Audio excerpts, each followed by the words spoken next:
बहुत ही पुरानी बात है। एक सपेरे ने एक सांप को पकड़ा और उसे टोकरी में कैद कर लिया और साथ ही एक चूहे को भी पकड़ लिया। चूहा मेरे सांप के लिए एक बढ़िया खुराक है। और सांप की ही टोकरी में इसे भी कैद कर लिया।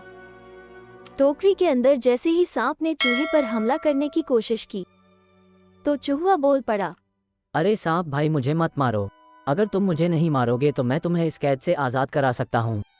सांप ये सुनकर हैरान था कि एक नन्हा सा चूहा उसे कैसे आजाद करा सकता है। जबकि मैं यहाँ से निकलने में कामयाब नहीं हो सकता, तो तुम मेरी क्या मदद कर सकते हो? मेरी बात गौर से सुनो, मुझे बहुत जोर से भूख लगी है। मुझे खाने से कौन सी तुम्हारी भूख मिट सकती है? अगर तुम मुझे जिंदा जाने दोगे तो मैं तुम्हें आज़ादी दिला सकता हूँ। फिर तुम भरपेट खाना भी खा सकते हो। अच्छा ठीक है, बाहर निकलते ही पहले इसे ही कह जाऊंगा। तो बताओ तुम मेरी क्या मदद करोगे, और अगर तुम्हारी बात ठीक निकली तो मैं तुम्हें जाने दूंगा। अगर मैं तुम्हारी पीठ पर बैठूंगा ना, तो मैं जादू की मदद से बाहर निकलने का रास्ता ढूंढ सकता हूँ। और हाथों में सिर्फ अपनी आंखें बंद करनी होंगी। जब तक मैं ना कहूँ तुम अपनी आंखें नहीं खोलोगे। ठीक है, जैसा तुम कहो मैं करने को तैयार हूँ।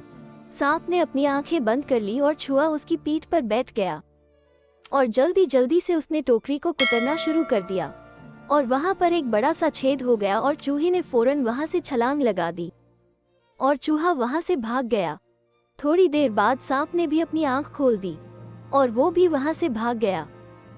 थोड़ी दूर जाकर सांप उसे ढूंढने लगा। कहाँ गया वो शैतान चूहा?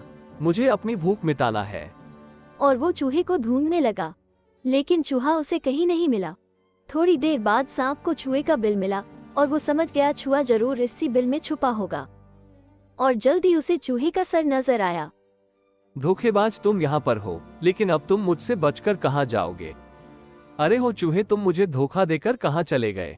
हाँ जाओ, थोड़ा गैप शैप लगाते हैं, हम दोनों तो दोस्त हैं ना। दोस्त और तुम, ये भी कोई बात है? पूरी दुनिया जानती है कि तुम और मैं कभी दोस्त नहीं बन सकते। वो दिन तो तुम भी मजबूर थे और मैं भी, इसलिए मैंने दोस्ती का चाल चलाया और अपनी जान बचा लीजिए। और दोस्ती हमेशा बराबर वालों से होती है। कहाँ तुम इतने ताकतवर और कहाँ मैं कमजोर सा छुआ। हम कभी दोस्त नहीं बन सकते। तुम तो बहुत समझदार निकले, लेकिन आखिर कब तक बचोगे? कभी ना कभी मेरे हाथ लग जाएंगे। सबक, दोस्ती हमेशा बराबर वालों के साथ करनी चाहिए।